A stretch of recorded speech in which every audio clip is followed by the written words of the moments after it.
Hey everyone, Kat here from Kat's Pocket Note.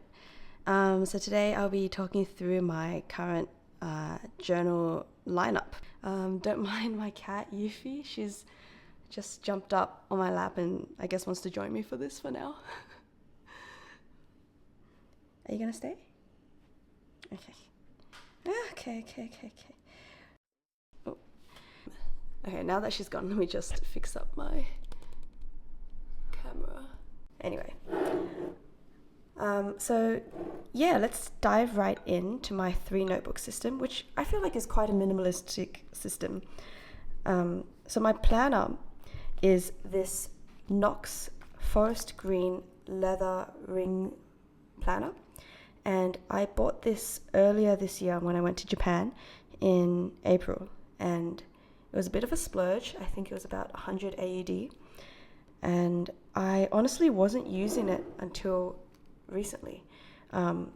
I was journaling in this Hobonichi weekly supplement, which I found was the perfect format and size for myself, until I realized that I could hole punch it and take out the pages and put it into this pocket ring planner, and it just about fits.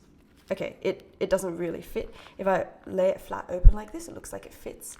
And when I have this pen loop here, you can't really see the overhang, but there is overhang, which honestly does bother me. And I'm hoping next year, if I get the Sterling Ink Passport Weekly Vertical, I could Frankenstein that and put that in here instead. But it is such a gorgeous planner, and when I saw it in store, the display one was actually more green because it had been more weathered and sort of patinaed from everyone's use, like touching it in the store. And so this right now is quite new and quite dark, and I'm hoping it's going to become more of a vibrant green in the future. So I have the Hobonichi weekly supplement in here, and I also have a Uniball, what was the name of this again? Uniball Jetstream multi-pen. I bought this off Amazon literally last week, and it is so gorgeous. It's this aluminum, so this part of it is aluminum only, aluminum dark green pen, and I really like green, if you couldn't tell. And I love the fact that it's got so many colors that I can use, because I'm a very visual person. So when I habit track, I need to see in green what I'm doing right. So this is my sleep tracker up the top. And in red, what I'm doing wrong. So if it doesn't have these colors, I'm not understanding it.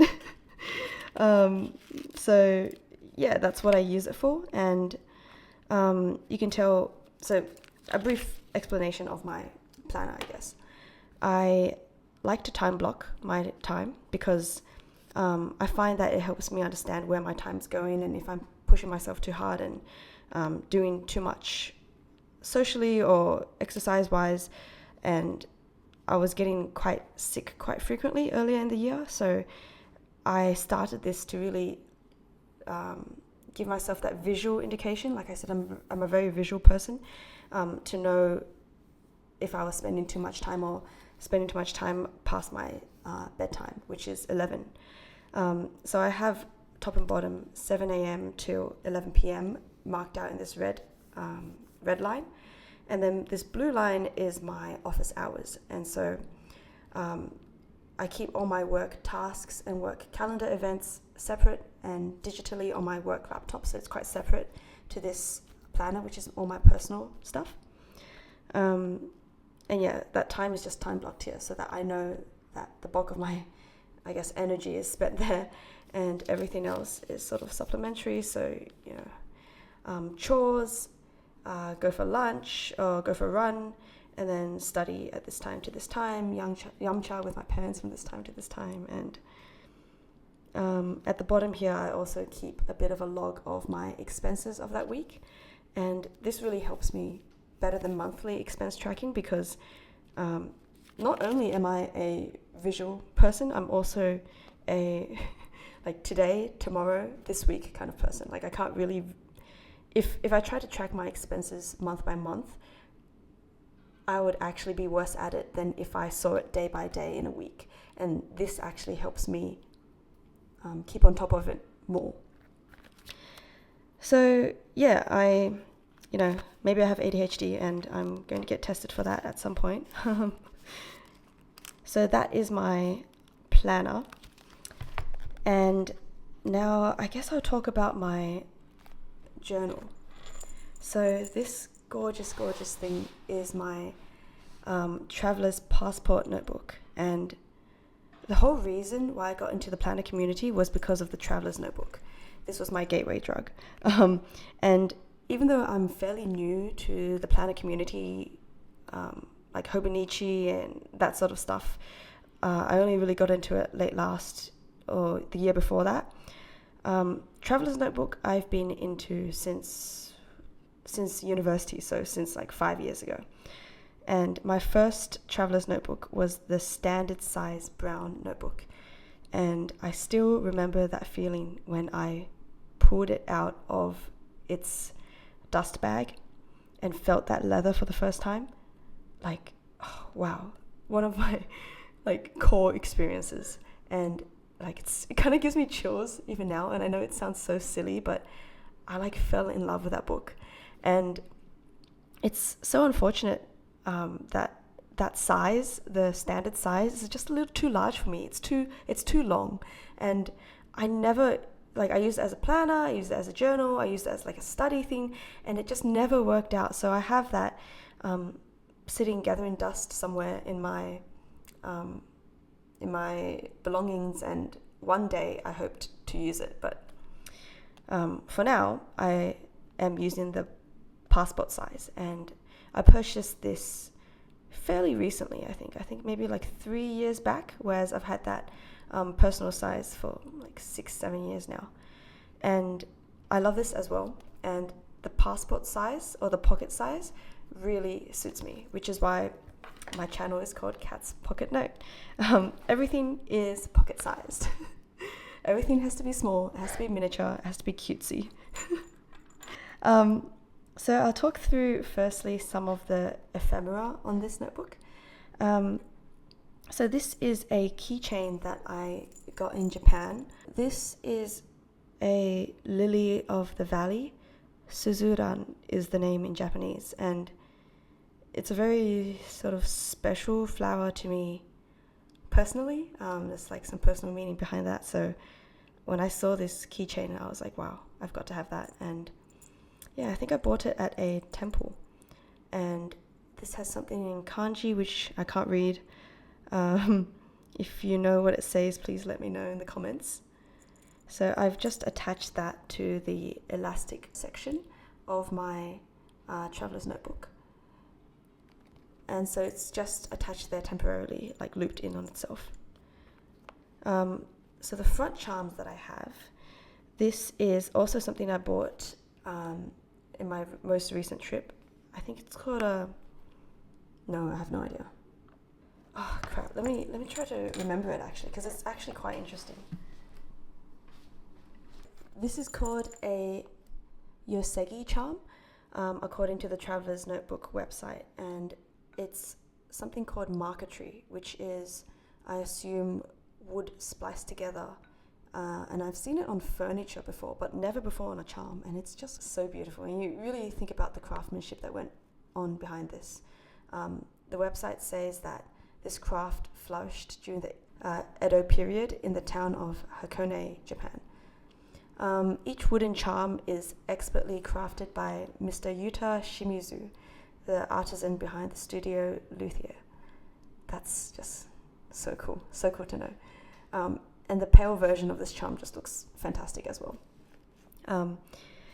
And so the charm on the left of it is something called a mizuhiki, and I've heard of this before. So this was a gift to me from a friend when he also went to Japan for a trip, and it's essentially like an infinity knot. It's like artwork made of knots, and I know a lot of cultures have this sort of stylization of symbols.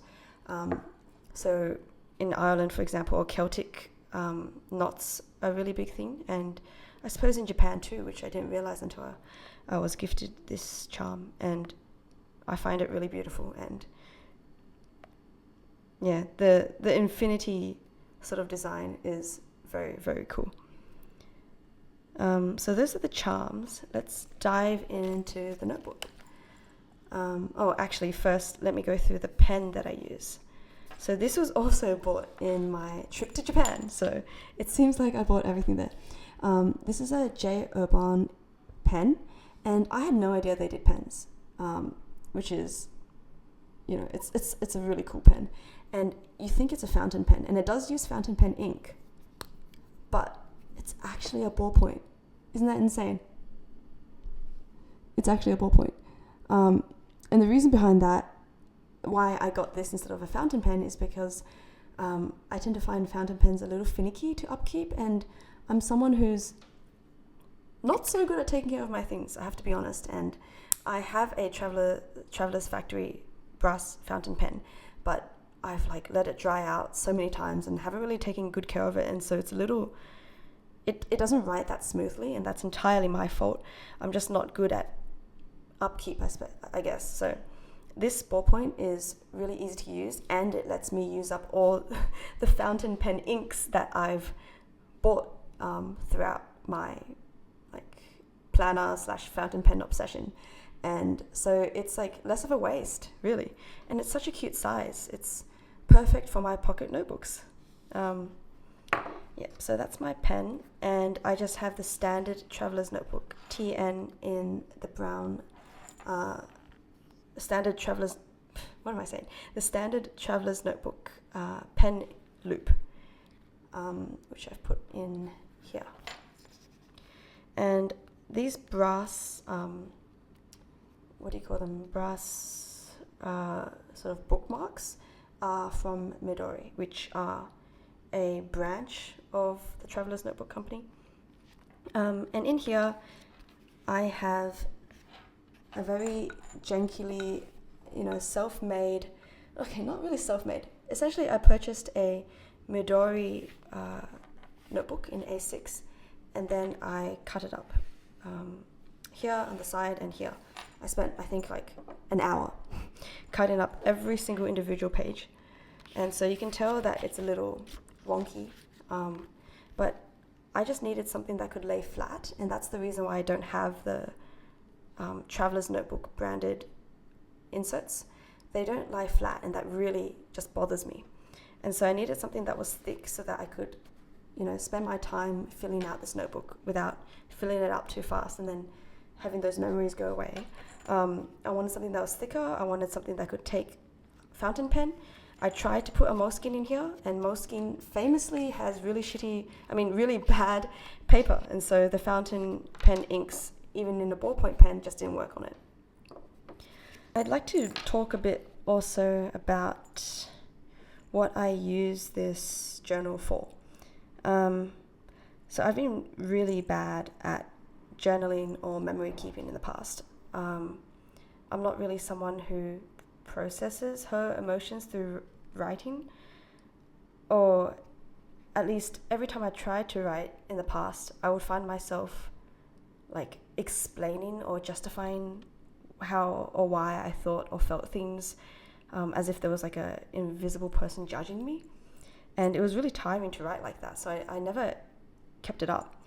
But and this is going to sound so dumb, when Taylor Swift dropped her album The Tortured Poets Department, and I listened to that entire album and the deluxe version for 3 hours straight, something clicked in my mind.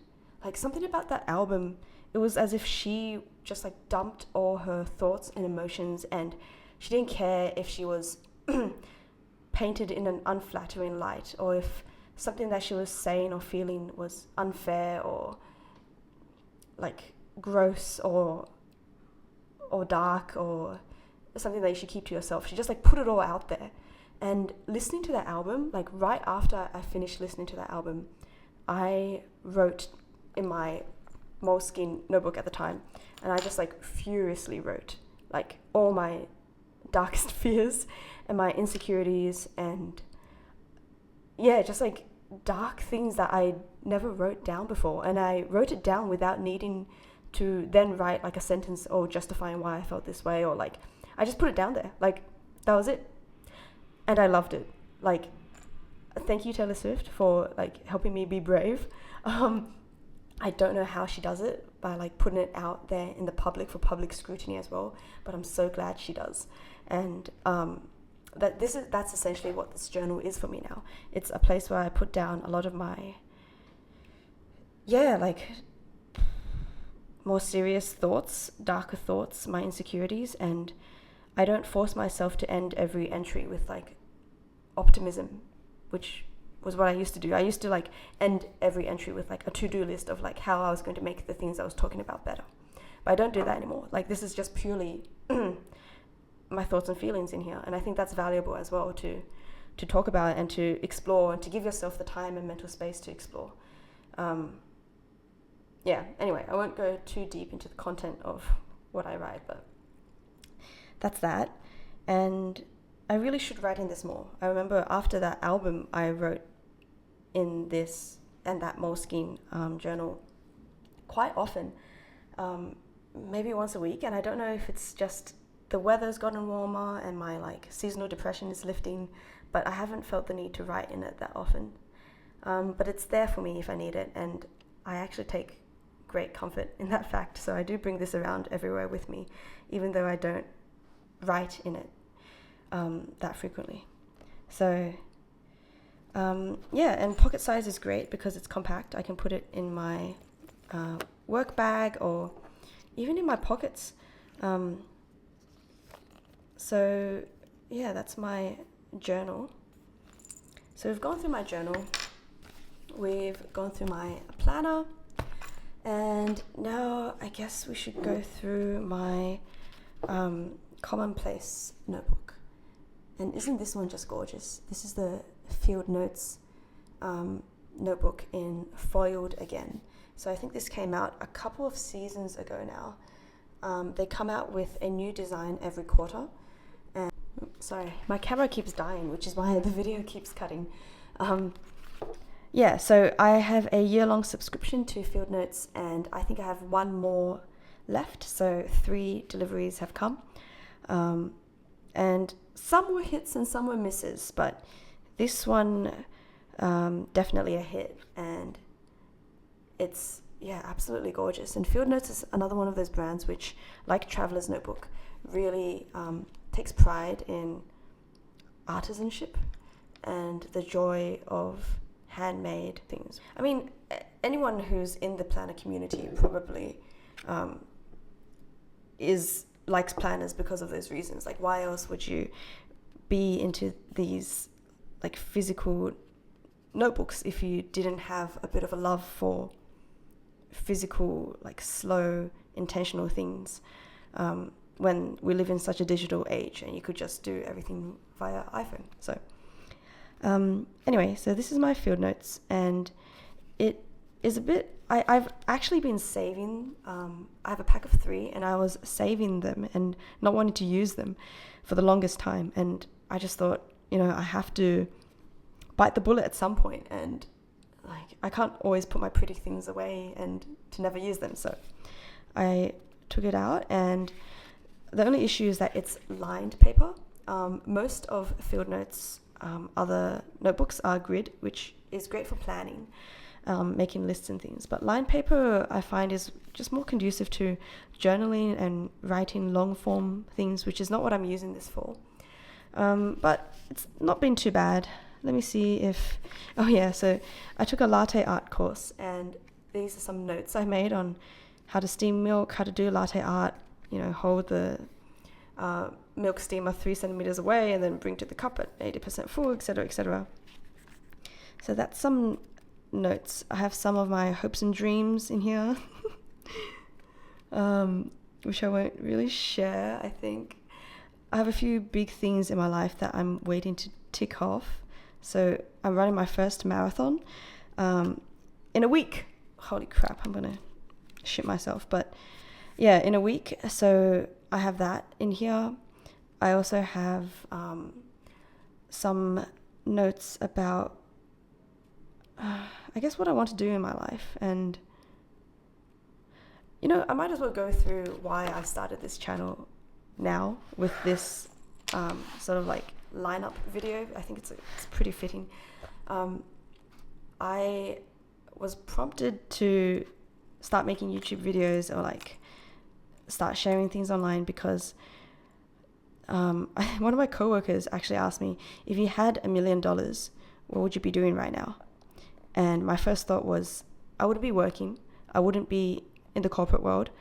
I would be learning, maybe doing a master's degree in some, dreamy university like Oxford or Cambridge, or maybe creating as well. And so I think just in that response, I identified two things that were really missing in my life.